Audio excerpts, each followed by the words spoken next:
Sa loob ng milyon-milyong taon, itinuring natin ang mga halaman bilang tahimik, inosente, at walang kakayahang lumaban. Ngunit sa mundo ng kalikasan, hindi lahat ng halaman ay nagiging biktima. May mga halamang natutong lumaban, manghuli, manlinlang, at pumatay. Hindi gamit ang kanilang ngipin o kuko, kundi gamit ang kanilang katalinuhan at diskarte. Ito ang kwento ng carnivorous plants. Mga halamang hindi umaasa sa sikat ng araw at tubig, kundi kumakain ng laman upang mabuhay. Ang malaking tanong, bakit kailangang kumain ng insekto ang isang halaman? Dahil sa kanilang kinatatayuan na lugar ng lupa. Karamihan sa carnivorous plants ay tumutubo sa mahihirap na lupa, na kulang sa nitrogen, phosphorus, at mahahalagang mineral. Habang ang ibang halaman ay namamatay sa ganitong kondisyon. Ang ilan ay nagbago ng diskarte. Sa halip na sa lupa kumuha ng nutrisyon, ginawa nilang pagkain ang mga insekto. Ito ay hindi bigla ang pangyayari. Isa itong mabagal ngunit matalinong proseso ng ebolusyon. Ang carnivorous plants ay may 4 na mga uri. Una ang Venus flytrap. Ito ang pinakasikat na carnivorous plant sa buong mundo. May trap na kusang nagsasara kapag may gumalaw. Kailangan ng 2 beses na gumalaw bago ito magsara sa loob ng ilang segundo. Ibig sabihin, may uri ito ng plant intelligence. Pangalawa ay ang pitcher plants. Ito ay hugis pitchel na may madulas sa loob nito. Nahuhulog ang insekto sa loob at nalulunod sa digestive fluid. May ilang species na nakakabihag ng malalaking hayop. Pangatlo ay ang sondo. Ito ay may malagkit na tentacles na parang hamog. Kapag may dumikit na insekto lalo itong binabalot ng halaman. Mabagal ngunit siguradong panghuli. Pang-4 ay ang bladderwort. Ito ay nabubuhay sa tubig. May napakabilis na trap na sumisipsip ng kanyang biktima sa loob ng milliseconds.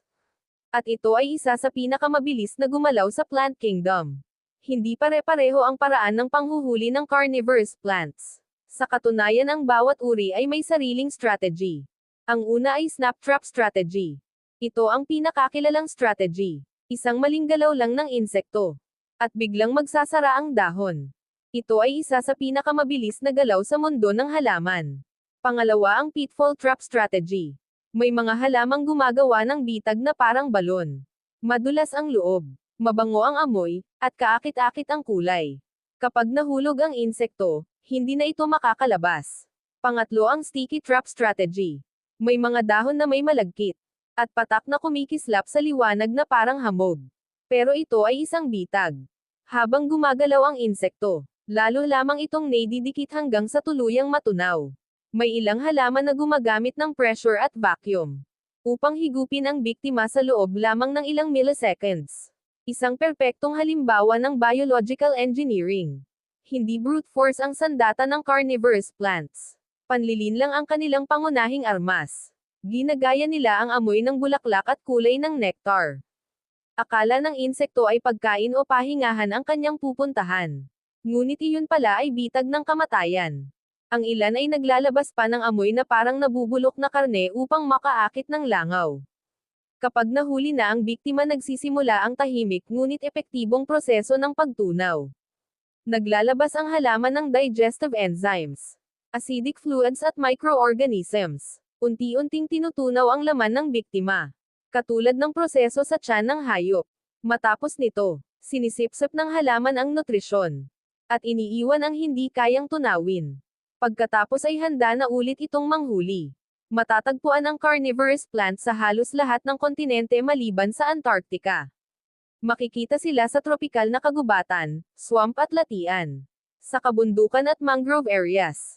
Ang ilan ay sobrang bihira. At isang maliit na pagbabago sa kapaligiran ay maaaring magdulot ng kanilang pagkalipol. Ang pinakamalaking kalaban ng carnivorous plants ay hindi insekto, kundi ang mga tao. Dahil sa illegal plant trade, deforestation, pagbabago ng klima, polusyon sa tubig at lupa. Maraming species ang nanganganib ng mawala bago pa man natin sila lubos na makilala. Hindi sila kumakain ng tao. Hindi sila halimaw. Hindi sila agresibo. Sila ay sensitibo. Mahalaga sa ecosystem. Indikasyon ng malinis na kalikasan. Sa mundong puno ng kompetisyon, ang carnivorous plants ay patunay na may iba't ibang paraan upang mabuhay. Hindi sila pinakamalaki. Hindi sila pinakamalakas, ngunit sila ay pinakamatalino sa kanilang paraan. Sa katahimikan ng kalikasan, may mga halamang naghahunting ng kanilang pagkain.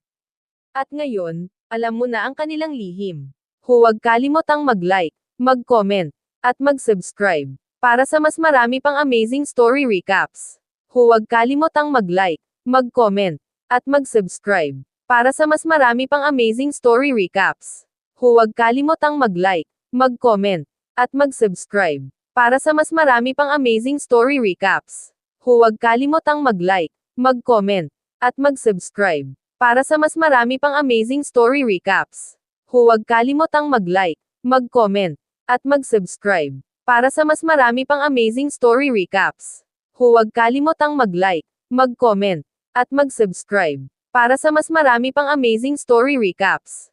Huwag kalimutang mag-like, mag-comment, at mag-subscribe para sa mas marami pang amazing story recaps.